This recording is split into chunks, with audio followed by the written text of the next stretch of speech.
दोस्तों नमस्कार, ये है मार्गदर्शन फॉर सिविल सर्विसेज। मैं अनुराग चौधरी। दोस्तों उत्तर प्रदेश लोक सेवा आयोग द्वारा आयोजित यूपीपीसीएस प्रारंभिक और मुख्य परीक्षा में सामान्य अध्ययन यानी जीएस खंड में पूछे गए प्रश्नों के रिवीजन के अंतर्गत इस वीडियो में हम सामान्य अध्ययन के महत्वपूर्ण खंड भारतीय इतिहास से पूछे गए प्रश्नों को सॉल्व करेंगे। इस वीडियो में हम यूपीपीसीएस प्रारंभिक परीक्षा 2023 और 2022 के प्रश्नों को कवर करेंगे। ये प्रश्न आपके आगामी परीक्षाओं के लिए बहुत ही उपयोगी हैं। तो आइए शुरू करते हैं यूपीपीसीएस प्रारंभिक परीक्षा में भारतीय इतिहास खंड के अंतर्गत पूछे गए महत्वपूर्ण प्रश्नों का रिवीजन। सबसे पहले हम 2023 में पूछे गए भारतीय इतिहास से संबंधित प्रश्नों को देखेंगे। यहाँ पर पहला प्रश्न प्राचीन भारत के इतिहास से है। आप देख सकते हैं कि सूची 1 में दिए गए पुरातात्विक स्थल और सूची 2 में उनके वर्तमान स्थान से सुमेलन करना है आपको। तो नेवासा कहाँ पर है? नेवासा आप जान लीजिए कि महाराष्ट्र राज्य में स्थित है। ईसमपुर कर्नाटक में है। डीडवाना आप जानते हैं राजस्थान में, और गुडियाम गुफा ये तमिलनाडु राज्य में स्थित है। तो सही सुमेलन 3, 4, 1 और 2 हो जाएगा। तो विकल्प देख लेते हैं। 3, 4, 1 और 2 ऑप्शन सी इस प्रश्न का सही उत्तर हो जाएगा।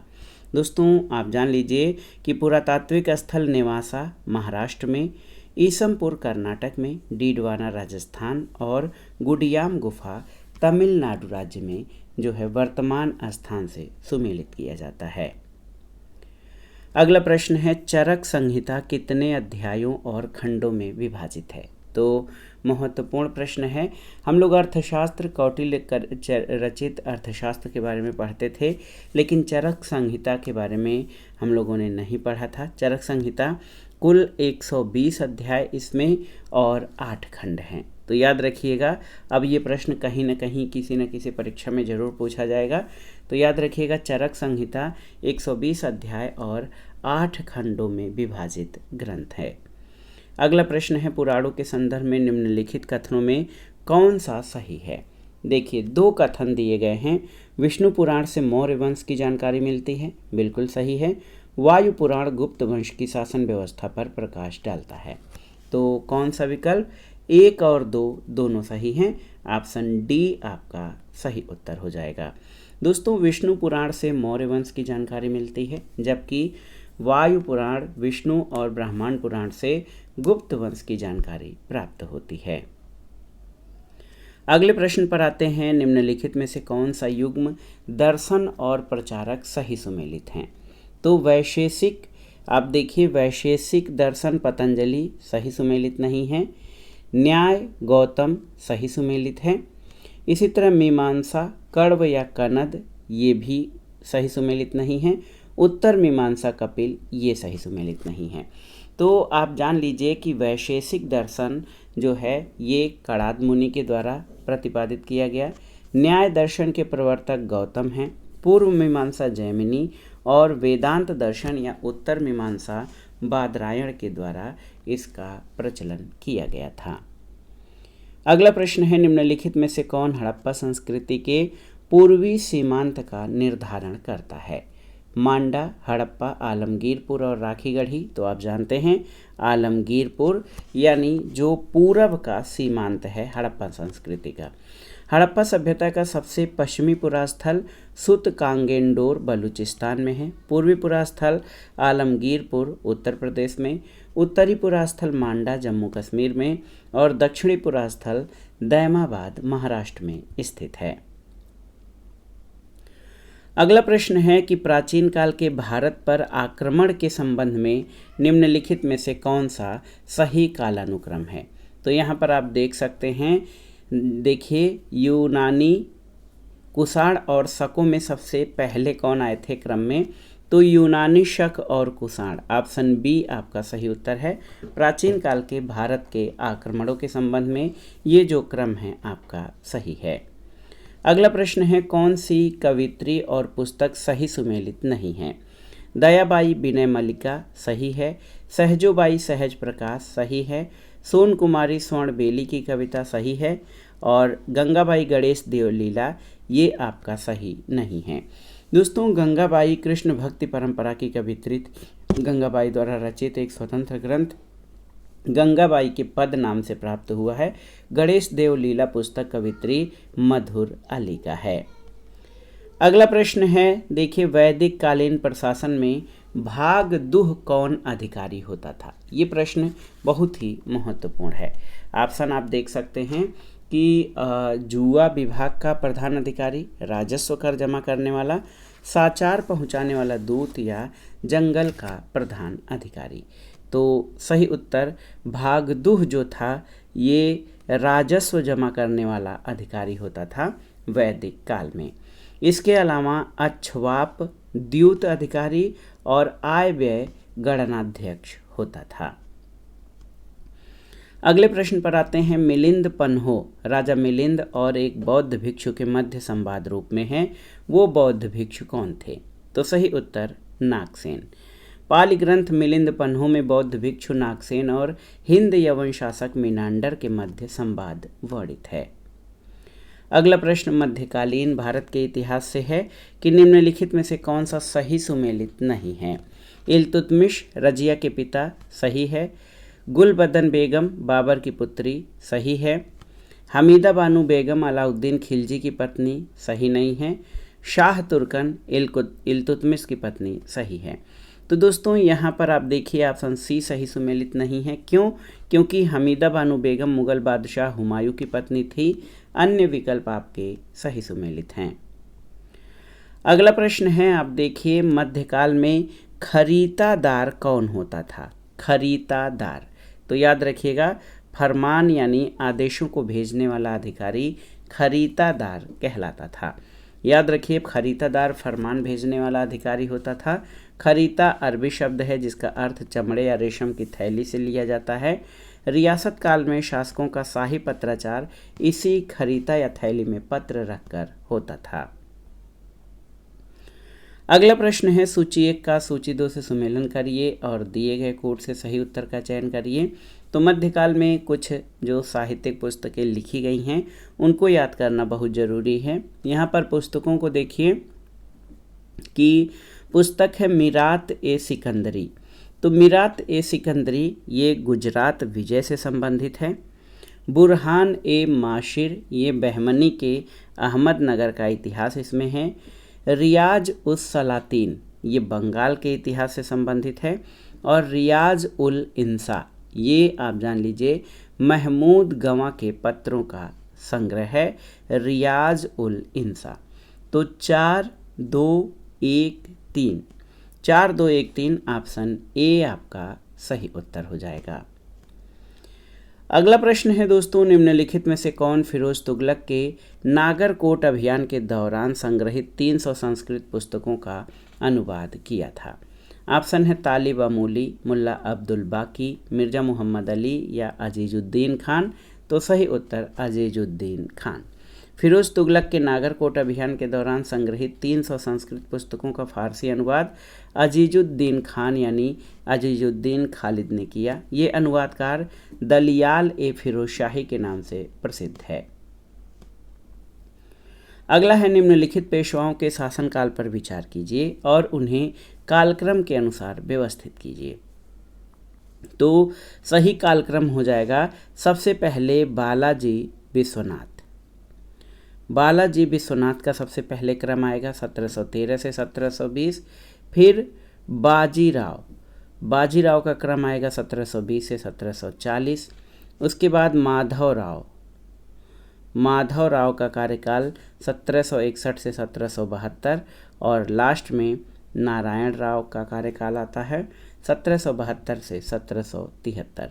तो सही क्रम आपका हो जाएगा 1, 2, 4 और 3। अगला प्रश्न है, निम्नलिखित में से कश्मीर के किस शासक ने जजिया और गौ हत्या को समाप्त किया था?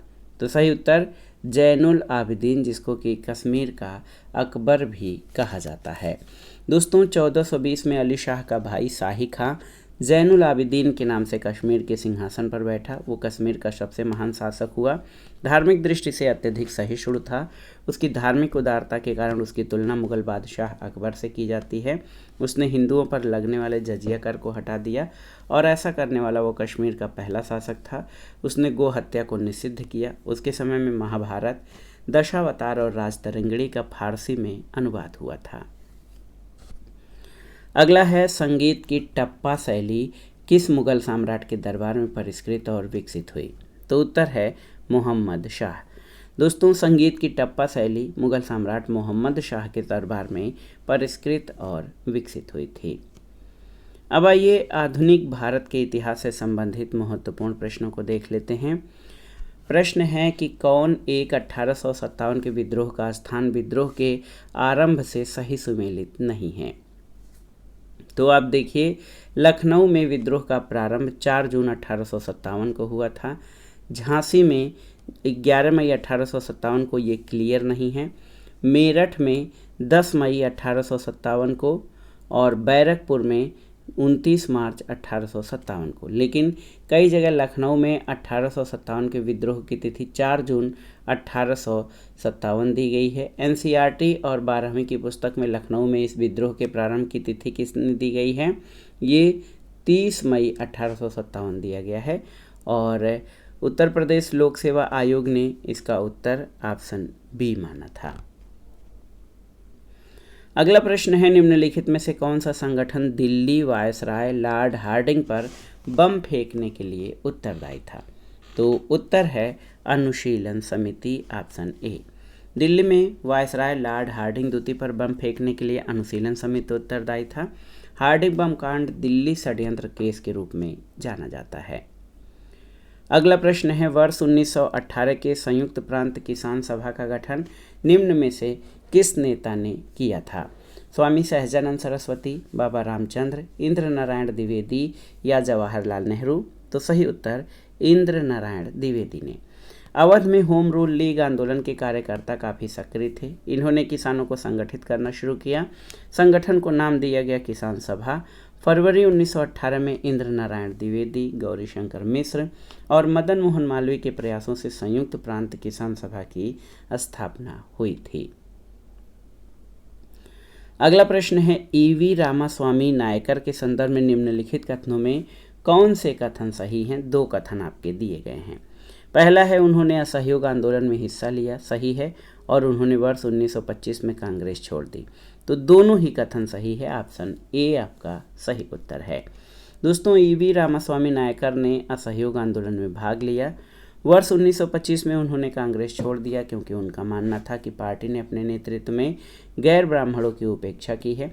केरल में वायकोम यानी त्रावणकोर नामक गांव में मंदिर प्रवेश को लेकर आंदोलन प्रारंभ हुआ। इस आंदोलन में ईवी रामास्वामी नायकर यानी पेरियार, केपी केशव मेनन, टी के माधवन तथा कलप्पन ने भाग लिया था। अगला प्रश्न महत्वपूर्ण है कि नेताजी सुभाष चंद्र बोस द्वारा आज़ाद हिंद फौज के हिस्से के रूप में गठित महिला रेजिमेंट का नाम क्या था? ऑप्शन है वीरांगना रेजिमेंट, रानी झांसी रेजिमेंट, रानी भवानी रेजिमेंट या भारत माता रेजिमेंट? तो सही उत्तर रानी झांसी रेजिमेंट। दोस्तों, याद रखिएगा कि सुभाष चंद्र बोस ने रानी लक्ष्मीबाई के नाम पर महिलाओं के लिए रानी झांसी रेजिमेंट स्थापित की। आज़ाद हिंद फौज के अन्य ब्रिगेड में Azad brigade, Subhash brigade, Nehru brigade और गांधी ब्रिगेड थे। अगला प्रश्न है, निम्नलिखित में से कौन महिला स्वतंत्रता सेनानी भारत छोड़ो आंदोलन से संबंधित नहीं है? आप देखिए, मातंगिनी हजारा, कनकलता बरुआ, अरुणा आसफ अली और शांति घोष। तो सही उत्तर शांति घोष हो जाएगा। शांति घोष दोस्तों भारत छोड़ो आंदोलन से नहीं है। आप जान लीजिए, दिसंबर 1931 में तत्कालीन बंगाल की 2 स्कूली छात्राओं शांति घोष और सुनीति चौधरी ने एक जिलाधिकारी की गोली मारकर हत्या कर दी थी। अन्य विकल्प महिला स्वतंत्रता सेनानी यानी मातंगिनी हाजरा, कनकलता बरुआ और अरुणा आसफ अली ये भारत छोड़ो आंदोलन से संबंधित हैं। अगला प्रश्न है, कालक्रम की दृष्टि से निम्नलिखित घटनाओं में कौन सी अंतिम थी? यहाँ पर आप देखिए, मोपला विद्रोह, खिलाफत आंदोलन, होम रूल आंदोलन और जलियांवाला बाग हत्याकांड। तो देखिए दोस्तों, जब आप डेट देखेंगे तो सबसे पहले होम रूल आंदोलन 1916 में, जलियांवाला बाग हत्याकांड 1919 में, खिलाफत आंदोलन सितंबर 1919 में और मोपला विद्रोह 1921 में हुआ था। तो सही उत्तर ऑप्शन ए हो जाएगा कि दिए गए विकल्पों में मोपला विद्रोह सबसे लास्ट में हुआ था। अब आइए दोस्तों, यूपीपीसीएस प्रारंभिक परीक्षा 2022 में इतिहास विषय के अंतर्गत पूछे गए प्रश्नों को कवर करते हैं। प्रश्न है, देखिए कि निम्नलिखित में से किस स्तूप में आर्यक स्तंभ वाले मंच की विशेषताएं मिलती हैं? घंटसाल, बोधगया, नागार्जुनीकोंड या अमरावती? तो सही उत्तर अमरावती हो जाएगा।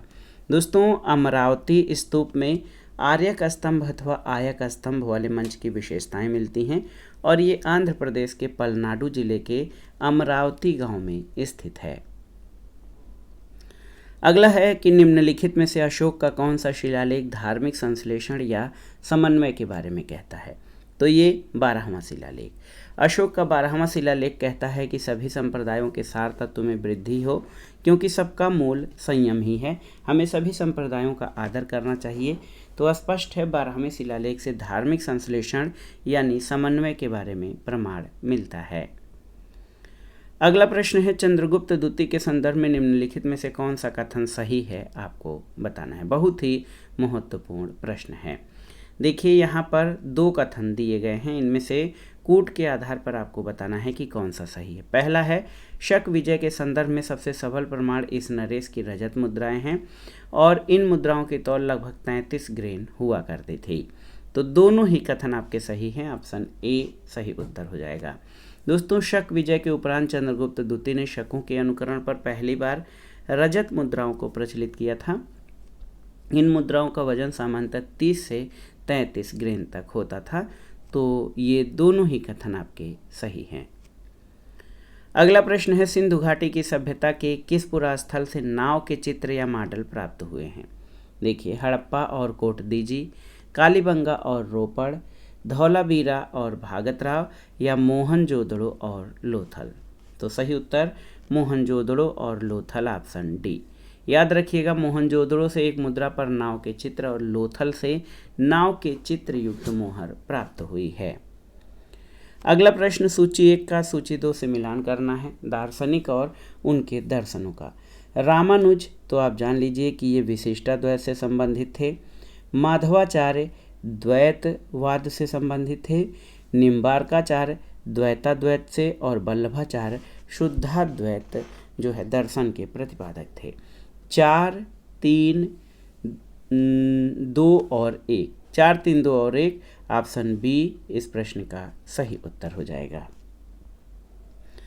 अगला प्रश्न है, निम्नलिखित युग्मों में से कौन सा एक सही सुमेलित नहीं है, आपको बताना है। देखिए, सर्ववर्मन गया ताम्रपत्र, ये आपका सही सुमेलित नहीं है। ईश्वर वर्मन का जौनपुर प्रस्तर अभिलेख सही है। ईशान वर्मन का हरहा पाषाण अभिलेख सही है। जीवित गुप्ता द्वितीय का दैव वाड़ार का अभिलेख सही है। सर्ववर्मन का ताम्र मुद्रा अभिलेख असीरगढ़ से मिला है, न कि गया से। अगला प्रश्न मध्यकालीन इतिहास से है कि निम्नलिखित में से किसने चिंतामणि भट्ट द्वारा रचित संस्कृत ग्रंथ शुक सप्तति का फारसी में अनुवाद कर उसका नाम तूतीनामा रखा था? ऑप्शन देखते हैं, अब्दुल रज्जाक, अमीर खुसरो, ख्वाजा जियाउद्दीन नक्शबी या फिर शहाबुद्दीन अल उमर। तो सही उत्तर आपका हो जाएगा ख्वाजा जियाउद्दीन नक्शबी। शुक सप्तति का फारसी में अनुवाद या तूतीनामा नाम से ख्वाजा जियाउद्दीन नक्शबी द्वारा किया गया था। नक्शबी एक फारसी चिकित्सक और सूफी संत थे। अगला है, औरंगजेब के शासनकाल की निम्नलिखित घटनाओं पर विचार कीजिए और उनको कालानुक्रम के अनुसार व्यवस्थित कीजिए। देखिए, देवराय की लड़ाई, बनारस के पास सूजा की पराजय, सामूगढ़ की लड़ाई और धर्मत में विजय। तो यहाँ ये ध्यान रखने की आवश्यकता है कि बहुत नज़दीक की घटनाएं हैं। इसको यहाँ से याद करते हैं। यहाँ पर देखिए कि दी गई लड़ाइयों का जो क्रम है बनारस के पास सूजा की पराजय फरवरी 1658 में, धर्मत में विजय 15 अप्रैल 1658 में, सामूगढ़ की लड़ाई 29 मई 1658 और देवराई की लड़ाई ये 1659 में हुआ था। तो ऑप्शन सी 2, 4, 3 और 1 आपका सही सुमेलित है। अगला प्रश्न है सूची 1 का सूची 2 से सही सुमेलन करिए और दिए गए कोड से सही उत्तर का चयन करिए। तो यहाँ पर देखिए सुल्तानगढ़ी ये इल्तुतमिश के द्वारा बनवाया गया था। लाल महल आप देख सकते हैं, लाल महल का निर्माण बलबन के द्वारा। जमात खाना मस्जिद ये खिज्र खां के द्वारा, जमात खाना मस्जिद ये खिज्र खान के द्वारा कराया गया था। और 2.5 दिन का झोपड़ा कुतुबुद्दीन ऐबक। तो अगर जमात खाना मस्जिद को खिज्र खां से न जोड़ के अलाउद्दीन खिलजी से जोड़ा जाए तो 3, 4, 1 और 2, 3, 4, 1 और 2 ऑप्शन सी आपका सही उत्तर हो जाएगा। अगला प्रश्न है अलाउद्दीन खिलजी की विजयों को कालक्रमानुसार व्यवस्थित कीजिए। यहाँ पर जो विजय हैं रणथंभौर, गुजरात, वारंगल और चित्तौड़। तो गुजरात विजय 1299 की है, डेट याद रखिएगा। रणथंभौर 1301 की है। इसके बाद चित्तौड़ 1303 की और वारंगल जो है ये 1310 में। तो यहाँ पर सही क्रम आपका हो जाएगा, सही क्रम डी 2, 1, 4, 3। अगला प्रश्न है शेरशाह को अपनी वीरता से प्रभावित करने वाले जैता और कुंपा किस स्थान से संबंधित थे? मालवा, मेवाड़, बुंदेलखंड या मारवाड़? तो सही उत्तर मारवाड़। शेरशाह को अपनी वीरता से प्रभावित करने वाले जैता और कुंपा मारवाड़ से संबंधित थे। ये मारवाड़ के शासक मालदेव के सरदार थे। शेरशाह ने मारवाड़ के युद्ध में राजपूतों के शौर्य पराक्रम से प्रभावित होकर कहा कि मात्र एक मुट्ठी बाजरे के चक्कर में मैंने अपना साम्राज्य खो दिया। अगला प्रश्न है निम्नलिखित घटनाओं पर विचार कीजिए और उनको कालक्रम के अनुसार व्यवस्थित कीजिए। तो यहाँ पर जो युद्ध हैं वो बहुत कठिन है। मुदकी का युद्ध, पोर्टो नोवो, सकरखेड़ा और बेदारा का। तो मुदकी का युद्ध 1845 में हुआ था, याद रखिएगा। पोर्टो नोवो का युद्ध दोस्तों 1781 में, 1781। सकरखेड़ा का युद्ध आपका देखिए 1724 में और बेदारा का युद्ध 1759 में हुआ था। तो 3, 4, 1, 2, 3, 4, 1 और 2 यहाँ पर आप देख सकते हैं। 3, 4, 2 और 1 ऑप्शन ए आपका सही उत्तर हो जाएगा। अगला प्रश्न है किस मुगल शासक ने बनारस के संस्कृत और हिंदी के महान विद्वान कविंद्र आचार्य सरस्वती को राजकीय संरक्षण प्रदान किया था? जहांगीर, हुमायूं, शाहजहां या अकबर? तो सही उत्तर शाहजहां ने, ऑप्शन सी। बनारस के संस्कृत और हिंदी के महान विद्वान कविंद्र आचार्य सरस्वती को शाहजहां द्वारा राजकीय संरक्षण दिया गया। कविंद्र कल्पलता उन्होंने शाहजहां की प्रशस्ति में लिखी थी। उन्होंने बादशाह से निवेदन कर बनारस और इलाहाबाद के तीर्थ यात्रा कर को समाप्त कर दिया था। अगला प्रश्न है सूची 1 का सूची 2 से सुमेलन कराइए और दिए गए कोड से सही उत्तर का चयन करिए। बहुत ही महत्वपूर्ण प्रश्न है। अधिकारी और उनके कार्यों का मिलान करना है। तलार का कार्य रात्रि सुरक्षा कर्मियों का अधिकारी जो है वो तलार होता था। पट्टकोल ये ग्रामीण कर वसूली करने वाला अधिकारी था। सहसाधिपति ये चोरी डकैते के मुकदमे का अधिकारी होता था और बलाधिप ये चुंगी का संरक्षक होता था। तो 3, 4, 2 और 1 यहाँ पर आप देखिए 3, 4, 2 और 1 ऑप्शन बी आपका सही सुमेलित है। अब आधुनिक भारत के प्रश्नों पर आते हैं। इसमें पहला प्रश्न सुमेलन से संबंधित है, व्यक्ति और उनसे संबंधित कार्यों के बारे में। डी के कर्वे ये सचिव विडो रीमैरिज एसोसिएशन थे, डी के कर्वे। JED बेथुन तो ये कलकत्ता में कन्या विद्यालय की स्थापना इन्होंने किया था। ईश्वर चंद्र विद्यासागर कलकत्ता में संस्कृत कॉलेज के प्राचार्य थे। और B.M. मालाबारी, इन्होंने बाल विवाह के विरुद्ध कार्य किया था। तो 2, 1, 4, 3 विकल्प देखते हैं। 2, 1, 4, 3 ऑप्शन ए इस प्रश्न का सही उत्तर हो जाएगा। आप देख सकते हैं D.K. कर्वे ने विडो रीमैरिज एसोसिएशन की स्थापना की थी। J.E.D. बेथुन ने कलकत्ता में कन्या विद्यालय की स्थापना की। ईश्वर चंद्र विद्यासागर ने कलकत्ता में संस्कृत कॉलेज के प्राचार्य रहे। और B.M. मालाबारी बाल विवाह के विरुद्ध इन्होंने संघर्ष प्रारंभ किया था। अगला प्रश्न है, सत्यशोधक समाज के संस्थापक कौन थे जिनका प्राथमिक जोर सत्य की खोज पर था? तो सही उत्तर ज्योतिबा फूले। 1773 में सत्यशोधक समाज की स्थापना ज्योतिबा फूले ने की थी। इन्होंने शक्तिशाली ग्रैंड ब्राह्मण आंदोलन का संचालन किया। इन्होंने अपनी पुस्तक गुलामगिरी एवं अपने संगठन सत्यशोधक समाज के द्वारा दलितों और वंचित वर्गों को न्याय दिलाने का कार्य किया था। अगला प्रश्न है, निम्नलिखित घटनाओं को जो है विचार कीजिए और कालक्रम के अनुसार इनको व्यवस्थित कीजिए। गदर पार्टी की स्थापना, आप देख लीजिए, गदर पार्टी की स्थापना 1913 में हुई। और बर्लिन में इंडियन इंडिपेंडेंस कमेटी की स्थापना 1914 में हुई थी। इसके अलावा आप देखते हैं क्रम में केंद्रीय असेंबली में 1829 में बम फेंका गया था। और चिटगांव शस्त्रागार छापा ये 18 अप्रैल 1930 को हुआ था। तो जो सही क्रम है वो आप बता दीजिए। यहाँ पर 1, 3, 4, 2, यहाँ पर आप देखते हैं 1, 3, 4 और 2 ये आपका सही क्रम है। अगला प्रश्न है, हिंदुस्तान समाजवादी प्रजातंत्र संघ के संस्थापक कौन थे? महत्वपूर्ण प्रश्न है दोस्तों। हिंदुस्तान समाजवादी प्रजातंत्र संघ नाम से कोई भी संस्था इतिहास में नहीं है। और श्री कृष्णन सरला की पुस्तक इंडियन रिवोल्यूशनरी 1757 से 1761 वॉल्यूम 3 में भगत सिंह, चंद्रशेखर आज़ाद, सचेंद्र सान्याल आदि द्वारा 1928 में गठित संस्था का नाम हिंदुस्तान समाजवादी प्रजातंत्र संघ बताया गया है। और दोस्तों लेकिन तत्कालीन दस्तावेजों, इतिहास की प्रामाणिक पुस्तकों में इस संस्था का नाम हिंदुस्तान सोशलिस्ट रिपब्लिकन एसोसिएशन दिया गया है। तो आयोग द्वारा पूछे गए इस प्रश्न में एक त्रुटि संस्था के नाम की है। तो और यतीन्द्र, अगर हम विकल्पगत संस्थापक सदस्यों के नाम पर विचार करें तो यतीन्द्र नाथ यानी जकेंद्र नाथ मुखर्जी की 1915 में मृत्यु हो गई थी।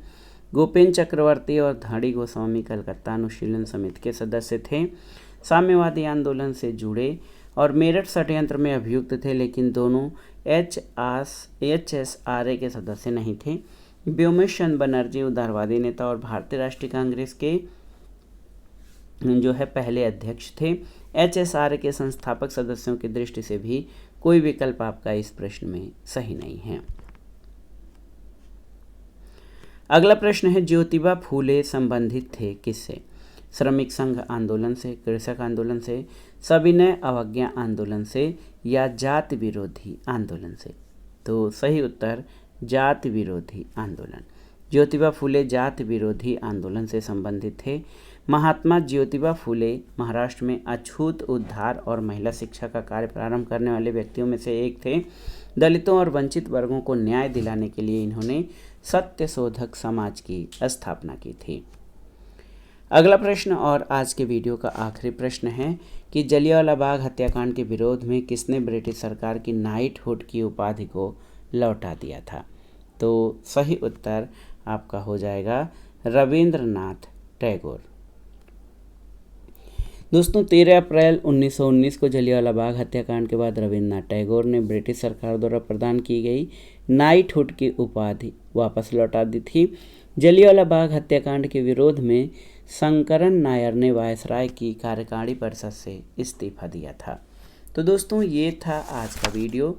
उत्तर प्रदेश लोक सेवा आयोग द्वारा आगामी आयोजित की जाने वाली विभिन्न परीक्षाओं जैसे यूपीपीसीएस प्रारंभिक परीक्षा, आरओ यानी समीक्षाधिकारी सहायक समीक्षाधिकारी परीक्षा के लिए सामान्य अध्ययन के अंतर्गत इसमें हमने भारतीय इतिहास के सभी महत्वपूर्ण प्रश्नों को एक क्रम से कवर किया है, जो आपके आगामी परीक्षाओं के लिए बहुत ही उपयोगी है। आप इन प्रश्नों को तैयार कर लीजिएगा। वीडियो आपको कैसा लगा हमें कमेंट बॉक्स में ज़रूर बताइएगा। वीडियो को लाइक करें, शेयर करें और इस चैनल मार्गदर्शन फॉर सिविल सर्विसेज को सब्सक्राइब करें। वीडियो देखने के लिए धन्यवाद दोस्तों। नमस्कार।